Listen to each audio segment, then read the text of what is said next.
কৃষ্ণ। রাধে রাধে। সকল বৈষ্ণব ভক্তবৃন্দের শ্রীচরণে আমার কোটি কোটি প্রণাম।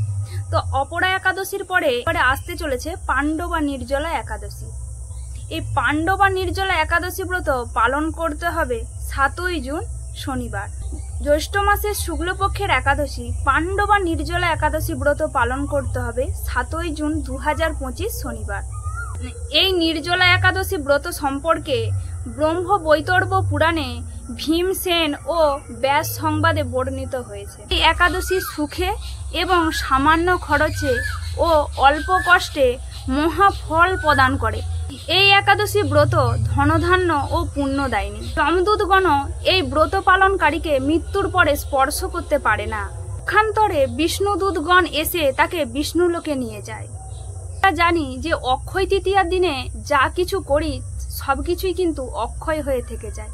তেমনি এমন একটি দিন আসতে চলেছে এই পাণ্ডবা নির্জলা একাদশীর দিনে আপনি যা কিছু করবেন, যেমন তীর্থস্থান, স্নান, দান, জপ, কীর্তন যা কিছু করবেন তা সবকিছুই কিন্তু অক্ষয় হয়ে থেকে যায়। এবং বলা হয় যে একাদশী ব্রতের মাহাত্ম্য পাঠ ও শ্রবণ করে সে বৈকুণ্ঠ ধাম গমন করে।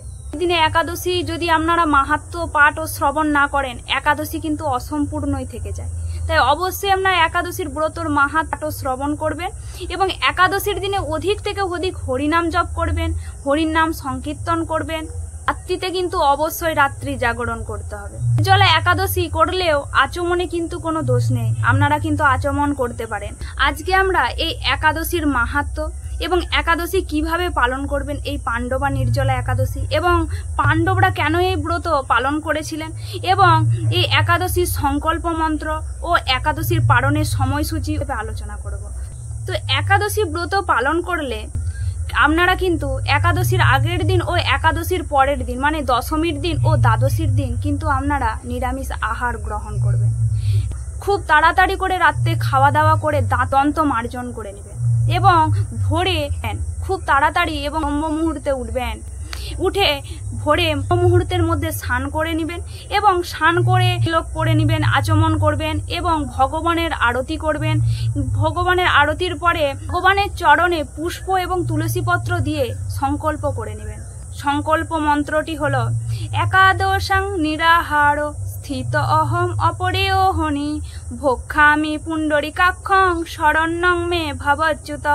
অর্থাৎ আপনারা যদি এই একাদশীর কেউ সংকল্প মন্ত্র বলতে না পারেন, যদি নাও পারেন কোনো অসুবিধা নেই, কারণ আপনারা নিজের মতো করে বলবেন যে ভগবান শ্রী হরি, হে প্রভু, আজকে আমি শ্রী মঙ্গলময়ী পাণ্ডবা নির্জলা একাদশী ব্রত পালন করছি। আমি এই একাদশীটি যেমন খুব ভক্তি সহকারে এবং শ্রদ্ধা সহকারে মন যেমন আজকে আমি সারাদিন তোমাকেই দিতে পারি, সেই রকম তুমি আমাকে কৃপা করো। যেমন খুব সুন্দরভাবে এই পাণ্ডবা নির্জলা একাদশীর আমি খুব ভালোভাবে পালন করে পূর্ণ ফল অর্জন করতে পারি। এই বলে ভগবানের শ্রীচরণে সংকল্প করে নেবেন। তারপরে আপনারা তুলসীর আরতি করবেন, তুলসী গাছে জলদান করবেন, তুলসীর পরিক্রমা করবেন এবং একাদশীর দিনে কিন্তু আপনারা তুলসী দেবীর কাছে মালা জপও করবেন। একাদশীর দিনে কিন্তু আপনারা কেউ সাবান মাখবেন না, তেল মাখবেন না এবং কোনো পারফিউম মাখবেন না। এবং একাদশীর দিনে আপনার নিন্দা, পরচর্চা, মিথ্যা ভাষণ, দিবা নিদ্রা এইসব করলে না একাদশীটা ভঙ্গ হয়ে যায়। তাই এইসব না করে একাদশীর দিনে আপনারা অধিক অধিক হরিনাম জপ করবেন। এবং আমরা একাদশীর মাহাত্ম্য ব্রত কথা পাঠ ও শ্রবণ করব। জ্যৈষ্ঠ মাসের শুক্লপক্ষের এই নির্জলা একাদশী ব্রত সম্পর্কে ব্রহ্ম বৈতর্ব পুরাণে শ্রী ভীমসেন ব্যাস সংবাদে বর্ণিত হয়েছে। মহারাজ যুধিষ্ঠির বললেন, হে জনার্দন, আমি অপরা একাদশীর সমস্ত মাহাত্ম্য শ্রবণ করলাম। এখন জ্যৈষ্ঠ মাসের শুক্লপক্ষের একাদশীর নাম ও মাহাত্ম্য কৃপাপূর্বক আমার কাছে বর্ণনা করুন। শ্রীকৃষ্ণ বললেন, এই একাদশীর কথা মহর্ষি ব্যাসদেব বর্ণনা করবেন, কেননা তিনি সর্বশাস্ত্রের অর্থ ও তত্ত্ব পূর্ণরূপেই জানেন। রাজা যুধিষ্ঠির ব্যাসদেবকে বললেন, হে মহর্ষি দ্বৈপায়ন, আমি মানুষের লৌকিক ধর্ম এবং জ্ঞানকাণ্ডের বিষয়ে অনেক শ্রবণ করেছি। আপনি যথাযথভাবে এই ভক্তি বিষয়নী কিছু ধর্মকথা এখন আমায় বর্ণনা করুন। শ্রী ব্যাসদেব বললেন, হে মহারাজ, তুমি যেসব ধর্মকথা শুনেছ এই কলিযুগে মানুষের পক্ষে সেই সমস্ত পালন করা অত্যন্তই কঠিন, যা সুখে সামান্য খরচে অল্প কষ্ট সম্পাদন করা যায়, অথচ মহা ফল প্রদান করে এবং সমস্ত শাস্ত্রের সারস্বরূপ। সেই ধর্মই কলিযুগে মানুষের পক্ষে করা শ্রেয়। সেই ধর্ম কথা এখন আপনার কাছেই বলছি। উভয় পক্ষের একাদশীর দিনে ভোজন না করে উপবাস ব্রত করবে।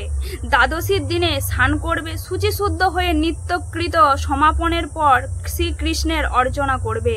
এরপর ব্রাহ্মণদেরকে প্রসাদ ভোজন করাবে।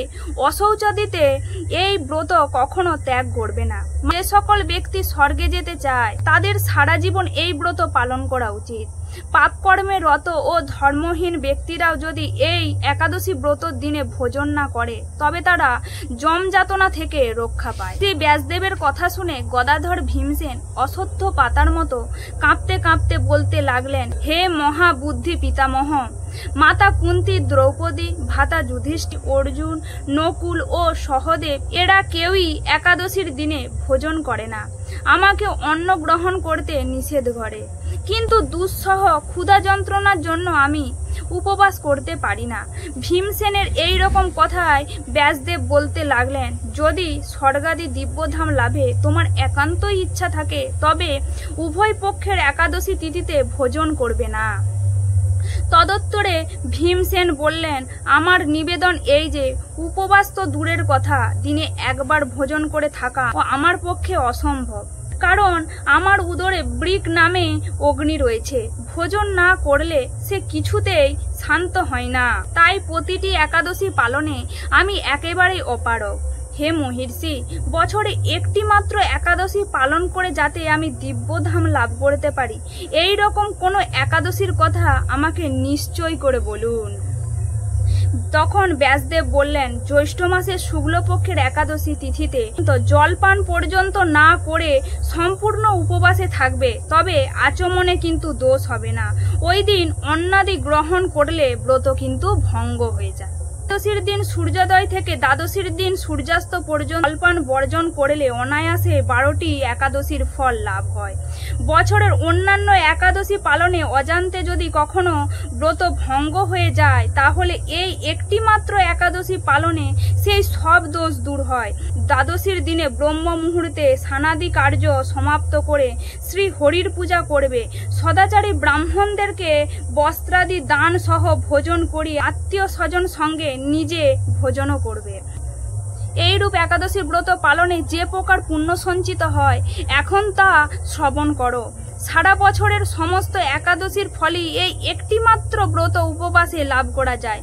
শঙ্খ চক্র গদা পদ্মধারী ভগবান শ্রীকৃষ্ণ আমাকে বলেছেন, বৈদিক ও লৌকিক সমস্ত ধর্ম পরিত্যাগ করে যারা একমাত্র আমার শরণাগত হয়ে এই নির্জলা একাদশী ব্রত পালন করে তারা সর্বপাপ থেকে মুক্ত হয়। বিশেষত কলিযুগে ধন সম্পদ দানের মাধ্যমে সদ্গতি বা স্মার্ত সংস্কারের মাধ্যমে যথার্থ কল্যাণ লাভ হয় না। কলিযুগে দ্রব্য শুদ্ধি নেই, কলিতে শাস্ত্রোক্ত সংস্কার বিশুদ্ধ হয় না, তাই বৈদিক ধর্ম কখনোই সুসম্পন্ন হতে পারে না। হে ভীমসেন, তোমাকে বহু কথা বলার আর প্রয়োজন কি? তুমি উভয় পক্ষের একাদশীতে ভোজন করবে না, আর যদি তাতে অসামর্থ্য হও তবে জ্যৈষ্ঠ মাসের শুক্লপক্ষের একাদশী তিথিতে অবশ্যই নির্জলা উপবাস করবে। এই একাদশী ব্রত ধনধান্য ও পুণ্যদায়িনী এবং যমদূতগণ এই ব্রত পালনকারীকে মৃত্যুর পর স্পর্শ করতে পারে না। পক্ষান্তরে বিষ্ণু দূতগণ তাকে বিষ্ণুলোকে নিয়ে যান। শ্রী ভীমসেন ওই দিন থেকে নির্জলা একাদশী ব্রত পালন করতে থাকায় এই একাদশী পাণ্ডবা নির্জলা বা ভীমসেনী একাদশী নামে প্রসিদ্ধ হয়েছে। এই নির্জলা একাদশীতে পবিত্র তীর্থস্থানে স্নান দান জপ কীর্তন ইত্যাদি যা কিছুই করে তা কিন্তু অক্ষয় হয়ে যায়। যে ব্যক্তি ভক্তি সহকারে এই একাদশী মাহাত্ম্য পাঠ বা শ্রবণ করে তাকে বৈকুণ্ঠ ধাম প্রাপ্ত হয়। তার মানে বুঝতে পারছেন এই একাদশী ব্রত পাঠ ও শ্রবণ করলে কতটা ফল পাওয়া যায়। 24শে জ্যৈষ্ঠ 8ই জুন রবিবার পালনের সময়সূচি হলো ভোর 4:49 থেকে সকাল 7:20 মধ্যে কিন্তু পালনটিও সেরে দেবেন। সবথেকে সহজ হলো 5টা থেকে 7টার মধ্যে। আপনারা 5টা থেকে 7টার মধ্যে কিন্তু পালনটি করে নেবেন না। রাধে রাধে।